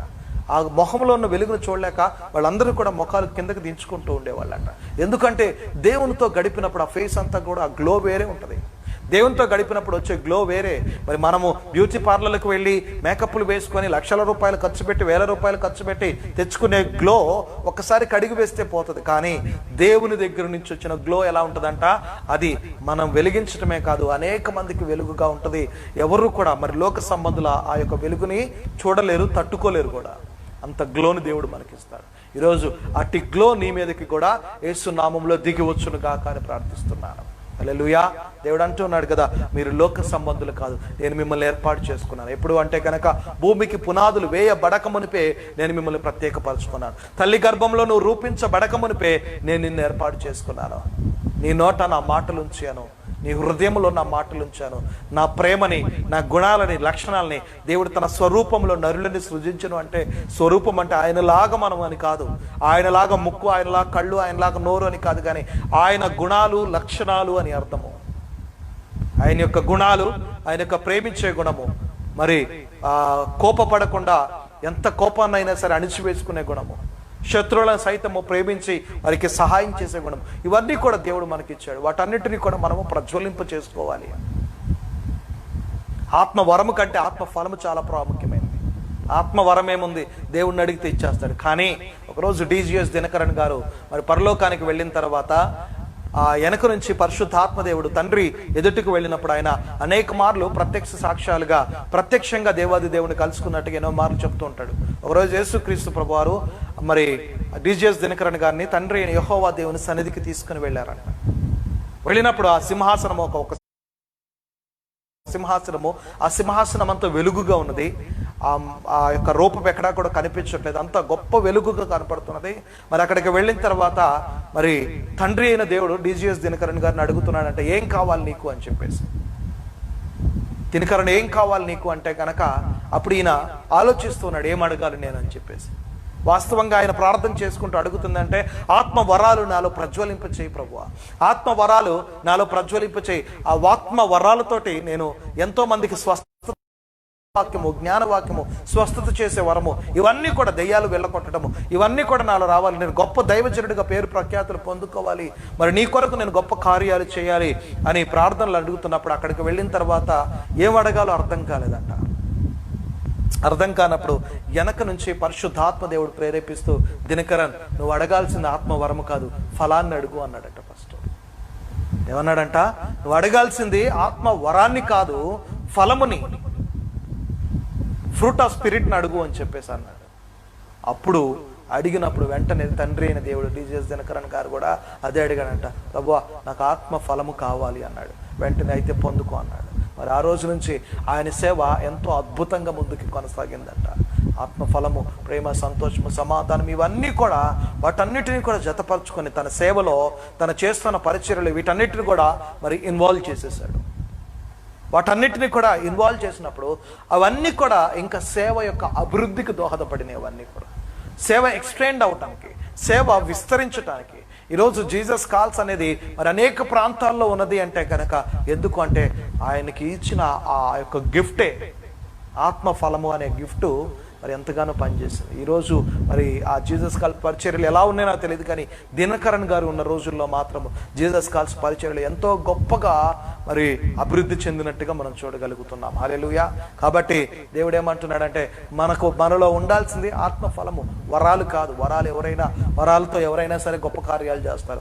వరాలు కాదు, నీకు కావాల్సింది ఫలం ఉండాలి అంటున్నాడు. ఇతరులను ప్రేమించే ఫలము, సంతోషంగా జీవించే ఫలము, ఇతరులకి సహాయం చేసే ఫలము, ప్రేమ, సంతోషము, సమాధానము, దీర్ఘశాంతము, దయాళత్వము, ఆశా నిగ్రహము, ఇవన్నీ కూడా నీలో ఉండాలని దేవుడు అంటూ ఉన్నాడు. హల్లెలూయా. అందుకే మనము లోకం నుంచి వేర్పరచబడిన వారము, లోకం నుంచి మనం సపరేట్ చేయబడిన వారము. లోకానికి మనకి ఎలాంటి పొంతన లేనే లేదు. లైక్ దిస్ ఆపోజిట్ డైరెక్షన్స్ లో ఉంటాయి ఎప్పుడు కూడా. లోకము, మనము, దేవుని బిడ్డలు ఎప్పుడు కూడా ఆపోజిట్ డైరెక్షన్స్ లో ఉంటాయి. మీరు ఎప్పుడు కూడా కలవలేరు. ఒకవేళ కలిసినా కానీ ఎక్కువసేపు ఉండలేరు, కలవటానికి కూడా ఇష్టపడరు. కాబట్టి లోక సంబంధులు కాదు మీరు, దేవుని చేత ఏర్పాటు చేయబడిన వారు, నిబంధన ప్రజలు, కవెనెంట్ పీపుల్, ప్రతిష్ఠించబడిన వారు. కాబట్టి దేవుడు ఏమంటున్నాడంటే కనుక మీకు ప్రత్యేకమైన ప్యాకేజ్ ఆఫ్ బ్లెస్సింగ్స్ ఉన్నాయి అంటున్నాడు. హల్లెలూయా. ఈరోజు ఈ వాక్యం వింటున్న ప్రతి ఒక్కరి మీద ఆ ప్యాకేజ్ ఆఫ్ బ్లెస్సింగ్స్ ఇప్పుడే వారి తలల మీదకి దిగివచ్చును గాక. ఆమేన్. ఒకసారి తల మీద చేయబెట్టుకొని అందాం, ప్రభువా ఇప్పుడే ఆ స్పెషల్ ప్యాకేజ్ ఆఫ్ బ్లెస్సింగ్స్ నా తలల మీదకి దిగివచ్చును గాక అని ప్రార్థిస్తున్నాడు. ప్రభువా ఏది కూడా నాయన, ఇదిగో ఈ లోక సంబంధమైనది ఏది కూడా నన్ను డామినేట్ చేయడానికి వీల్లేదు. ఈ లోక సంబంధమైనది ఏది కూడా నన్ను డామినేట్ చేసి నన్ను ఓవర్కమ్ చేయడానికి వీల్లేదు. ప్రభువా యేసుక్రీస్తు నామములో ఇప్పుడే పరలోక సంబంధమైన ఆశీర్వాదాల ప్యాకేజీ నా మీదకి దిగివచ్చును గాక అని ప్రార్థిస్తున్నాను. ఆత్మ ఫలము ప్రజ్వలింపబడును గాక అని ప్రార్థిస్తున్నాను. నన్ను నేను ప్రత్యేకపరుచుకుంటున్నాను, నన్ను నేను సపరేట్ చేసుకుంటున్నాను. నన్ను నేను ఈ లోకము నుంచి, నన్ను, నా కుటుంబాన్ని నేను సపరేట్ చేస్తున్నాను. ఈ రోజు నుంచి నేను లోక సంబంధిని కాదు, లోక సంబంధం అనే నీడ కూడా నా మీద పడటానికి వీల్లేదు. నేను ప్రెషియస్ పీపుల్. ఏంటి నా తర్వాత జీవితం ఏంటి అంటే, దేవునిలో నా తర్వాత జీవితం అంతా కూడా శ్రేష్టముగా, బహు ఆశీర్వాదకరముగా ఉండబోతున్నది. నేను లోక సంబంధిని కాదు, నేను ప్రత్యేకింపబడిన వాడిని, నేను లోకము నుంచి వేరుపరచబడిన వాడిని, నేను ప్రతిష్ఠింపబడిన వాడిని, నేను నిబంధనకి సంబంధించిన వాడిని, నేను ఆశీర్వాదాలకు సంబంధించిన వాడిని కాదు, నిబంధనలో ఉన్న వాడిని. నిబంధనలు, ఆశీర్వాదాలు ఒక ప్యాకేజ్గా ఉంటున్నాయి. కాబట్టి ప్రభువా ఈ రోజు నుంచే నేను లోకానికి ఉప్పుగా ఉండాలనుకుంటున్నాను, లోకానికి వెలుగుగా ఉండాలనుకుంటున్నాను. లోకము నుంచి వేర్పాటు చేయబడి ఎంతో మందికి, లోకానికి వెలిగిచ్చే వారిగా నేను ఉండాలనుకుంటున్నాను. ప్రభువా దేవా ఇదిగో ఈరోజు ఎంతమంది అయితే ఏకీభవిస్తున్నారో వారందరి మీద కూడా నీ ఆత్మ కుమ్మరింపు దిగివచ్చును గాక అని ప్రార్థిస్తున్నాను. ఎంతమంది ఏకీభవిస్తున్నారో వారందరి మీదకి నీ ఆత్మ కుమ్మరింపు దిగివచ్చును గాక అని ప్రార్థిస్తున్నాను. ప్రభువా ఇప్పుడే వారి మీద నేను ఆత్మ ప్రజ్వలింపబడును గాక నాయనా, వారి జీవితాలు అద్భుత ఆశ్చర్య కార్యాలు జరుగును గాక అని ప్రార్థిస్తున్నాను. ప్రభువా ఇదిగో నేను దేనికి పనికిరాను, నా వల్ల ఎవరికి ఉపయోగం లేదు, నేను దేనికి పనికిరాని వ్యక్తిని అని ఎంతమంది అయితే బాధపడుతూ ఫీల్ అవుతున్నారు, వారందరి మీదకి కూడా దేవుని ఆత్మ కుమ్మరింపు దిగును గాక అని ప్రార్థిస్తున్నాను. దేవుని ఆత్మ కుమ్మరింపు దిగి వచ్చును గాక అని ప్రార్థిస్తున్నాను. ప్రభువా ఇదిగో వారు ఉప్పు వలె మార్చబడుదురు గాక. ఉప్పు ఎంత శ్రేయస్కరమైందో, ఉప్పు ఎంత రుచికరమైందో, ఇదిగో నిన్ను వెంబడిస్తున్న వారి ప్రతి ఒక్కరి జీవితము, కుటుంబము శ్రేయస్కరముగా మార్చబడును గాక. మరి నాయన ఇదిగో ఎంతో అద్భుతమైన రీతిగా అందముగా మార్చబడును గాక. నాయన పాడైపోయిన నీళ్లను బాగు చేయమని అడుగుతున్నాను. మారా లాంటి నీటిని మధురముగా మార్చమని అడుగుతున్నాను. ప్రభువా ఇప్పుడే వారి జీవితాలను బాగు చేయ ప్రభువా, బాగు చేయమని అడుగుతున్నాను తండ్రి. ఇప్పుడే వారి జీవితాల్లో ఉన్న అయ్యా ఇదిగో తండ్రి సమస్యలు ఏవైతే ఉన్నాయో, నడినెత్తి మొదలుకొని అరికాలు వరకునైనా ఎక్కడ బలహీనతలు ఉన్నాయో ఇప్పుడే బాగు చేయమని అడుగుతున్నాను ప్రభు యేసుక్రీస్తు నామములో. ప్రభువా అయ్యా ఇదిగో విడిపోయిన కుటుంబాలు మరలా తిరిగి కట్టబడును గాక అని ప్రార్థిస్తున్నాను. అయ్యా చెల్లా చెదురుగా విడిపోయిన కుటుంబాలు మరలా తిరిగి కట్టబడును గాక అని ప్రార్థిస్తున్నాను. ఎవరైతే బిడ్డలు మాట వింటలేదని తల్లిదండ్రులు బాధపడుతున్నారో ఆ బిడ్డలు ఈ రోజు నుంచే ఇదిగో క్రీస్తు ప్రేమతో మాట వినే బిడ్డలుగా, తల్లిదండ్రులకు లోబడి ఉండే బిడ్డలుగా మార్చబడుదురు గాక అని ప్రార్థిస్తున్నాను. ప్రభువా దేవా నీకే వందనాలు నాయన. ఆర్థికంగా నాయన ఉద్యోగాలు పోగొట్టుకుని ఆర్థికంగా చితికిపోయిన వారి కొరకు నేను ప్రార్థిస్తున్నాను. ప్రభువా యేసుక్రీస్తు నామములో ఇప్పుడే వారికి మంచి ఉద్యోగాలు వారికి దొరుకును గాక నాయన. ఇదిగో గవర్నమెంట్ ఉద్యోగాలు వారికి దొరుకును గాక నాయన. మంచి ఉద్యోగాలతో వారు తృప్తిపరచబడుదురు గాక నాయన. మంచి శాలరీస్ తో వారు తృప్తిపరచబడుదురు గాక. ప్రభువా దేవా నీకు వందనాలు నాయన. అయ్యా ఎక్కడ గర్భఫలము లేక బాధపడుతున్నారు ప్రభువా, ఈ లైవ్ లో ఏకీభవిస్తున్న ప్రతి ఒక్కరికి నాయన ఇదిగో గర్భఫలము లేక బాధపడుతూ గర్భము తెరవబడటానికి దేవా నిన్ను అడుగుతున్నారో వారందరి గర్భాలు తెరవబడును గాక అని ప్రార్థిస్తున్నాను తండ్రి. నడినెత్తి మొదలుకొని అరికాల వరకు నాయన అయా తలలో ఉన్న నొప్పి ఇప్పుడే తీసివేయబడును గాక. ఆ కళ్ళల్లోనైనా ఇదిగో స్పష్టమైన చూపు ఇప్పుడే కలుగును గాక అని ప్రార్థిస్తున్నారు. కంటి చూపు మెరుగుపరచబడును గాక నాయన. ఇదిగో లోకానికి మాత్రమే కాదు ప్రభువా, నిన్ను చూసే ధన్యతను వారికి దయచేయమని అడుగుతున్నాడు. యేసుక్రీస్తు నామములో ఇప్పుడే కంటి చూపు మెరుగుపరచబడును గాక అని ప్రార్థిస్తున్నాను ప్రభువా. అయా ఇదిగో తండ్రి ఆ జలుబు దగ్గు లాంటి సమస్యల నుంచి విడుదల కలుగును గాక నాయన. మాట మాంద్యము కలిగిన వారికి ఆ మాట మాంద్యము నుంచి విడుదలను దయచేయమని అడుగుతున్నాను ప్రభువా. ఇదిగో మాటలు రాని వారికి నాయన మూగవారికి మాటలను ఇవ్వమని అడుగుతున్నాను. చెవిటి వారికి వినగలిగిన శక్తిని ఇవ్వమని అడుగుతున్నాను. థైరాయిడ్ ప్రాబ్లంతో బాధపడుతున్న వారు యేసుక్రీస్తు నామములో ఆ థైరాయిడ్ ప్రాబ్లం నుంచి ఇప్పుడే నార్మల్ రిపోర్ట్ వచ్చును గాక అని ప్రార్థిస్తున్నాను ప్రభువా. దేవానికే స్తోత్రం నాయన. థైరాయిడ్ ప్రాబ్లం నుంచి నార్మల్ రిపోర్ట్ వచ్చును గాక నాయన. ఇదిగో చెస్ట్ పెయిన్ తో బాధపడుతున్న వారు చెస్ట్ లోనైనా పెయిన్ తోటి అయ్యా ఇదిగో తండ్రి దీర్ఘకాలిక రోగముతోనైనా ఆస్తమాతో బాధపడుతున్న వారు ఇప్పుడే మీ గుండెల మీద చేతులు పెట్టుకోండి. యేసు నామములో మీ గుండెలలో మీ హృదయంలో ఉన్న ప్రతి కలవరము కొట్టివేయబడుతున్నది అంటున్నాడు. ఆస్తమా నుంచి విడుదల కలుగుతున్నదని దేవుడు అంటున్నాడు. ఇదిగో పరిపూర్ణమైన స్వస్థతను నేను నీకు అనుగ్రహిస్తున్నాను. గుండె చెదిరిన వారిని బాగు చేస్తున్నాను. నీ గుండె చెదిరిందా, నీ గుండె బాగు చేస్తున్నాను దేవుడు అంటున్నాడు. ఆయన దాన్ని రిపేర్ చేస్తున్నాడు. బ్లాక్ అయిపోయిన వాల్స్ అన్ని కూడా మరలా రీఓపెన్ చేస్తున్నాడు దేవుడు. ఆ బ్లడ్ ప్రెషర్ అంతా కూడా ప్రాపర్ గా నార్మల్ గా తిరగటానికి నార్మల్ గా పనిచేయడానికి దేవుడు అన్ని విధాలా కూడా సహాయం చేస్తున్నాడు. ప్రభువా కిడ్నీ ఫెయిల్యూర్స్ వాళ్ళని ఆయన ఇప్పుడే తాకి అయ్యా నూతన కిడ్నీలు వారికి దయచేయమని అడుగుతున్నాను. లివర్ ఫెయిల్యూర్స్ వాళ్ళని తాకండి ప్రభువా, దాన్ని రిపేర్ చేయండి ప్రభువా. వీలైతే నూతనమైన లివర్ ని వారికి దయచేయమని అడుగుతున్నాను తండ్రి. అయా ఎక్కడ నాయన కడుపులో అయా ఇదిగో తండ్రి నాయన గడ్డలు ఉన్నాయో ఆ గడ్డలన్నీ యేసు నామములో కరిగిపోవును గాక అని ప్రార్థిస్తున్నాను. గడ్డలన్నీ యేసు నామములో కరిగిపోవు గాక. అయ్యా ఇప్పుడే గడ్డలన్నీ కరిగిపోవును గాక అని ప్రార్థిస్తున్నాను ఆయన. ప్రతి గడ్డలు నాయన అది ఏదైనప్పటికీ కావచ్చు నాయన ఇదిగో యేసు క్రీస్తు నామములో ప్రతి గడ్డలు కరిగిపోవును గాక అని ప్రార్థిస్తున్నాను. యూట్రస్ ప్రాబ్లమ్స్ ఉన్న వాళ్ళు నాయన అయా యూరినరీ ట్రాక్ లో ప్రాబ్లం ఉన్న వాళ్ళు ప్రభువా అయా ఇదిగో తండ్రి యూరిన్ ఇన్ఫెక్షన్స్ ఉన్న వాళ్ళ కొరకు నేను ప్రార్థిస్తున్నాను. యేసు నామములో ఇప్పుడే స్వస్థత కలుగును గాక అని ప్రార్థిస్తున్నాను ప్రభువా. కాళ్ళ నొప్పులు అయా ఎముకల నొప్పులు మోకాళ్ళ నొప్పులు అరికాళ్ళ మంటలు అరిచేతుల మంటలు నాయన ఇదిగో స్కిన్ డిసీజెస్ వారి కొరకు కూడా నేను ప్రార్థిస్తున్నాను తండ్రి. అయా చర్మ వ్యాధులతో బాధపడుతున్న వారి కొరకు ఇప్పుడే యేసు నామములో వారికి ఉన్న ప్రతి అనారోగ్య సమస్యలు నాయన ఇదిగో పసిపిల్ల వారి చర్మము వలె వారి చర్మము మార్చబడును గాక అని ప్రార్థిస్తున్నాను. యేసు నామములో తండ్రి ఇప్పుడే చిన్న బిడ్డల చర్మం వలె చర్మము మార్చబడును గాక నాయన. వారికి స్వస్థతను దయచేయండి, వారికి విడుదలను దయచేయండి, వారికి పరిపూర్ణమైన ఆరోగ్యాన్ని దయచేయండి. ఆర్థిక సమస్యలతో బాధపడుతున్న వారికి సమృద్ధి అయిన దీవెనలు వారికి కుమ్మరించమని అడుగుతున్నాను. ఉద్యోగాలు లేని వారికి ఉద్యోగము, ఆరోగ్యము లేని వారికి ఆరోగ్యము, అయ్యా ఇదిగో తండ్రి కుటుంబం లేని వారికి కుటుంబము దయచేయండి.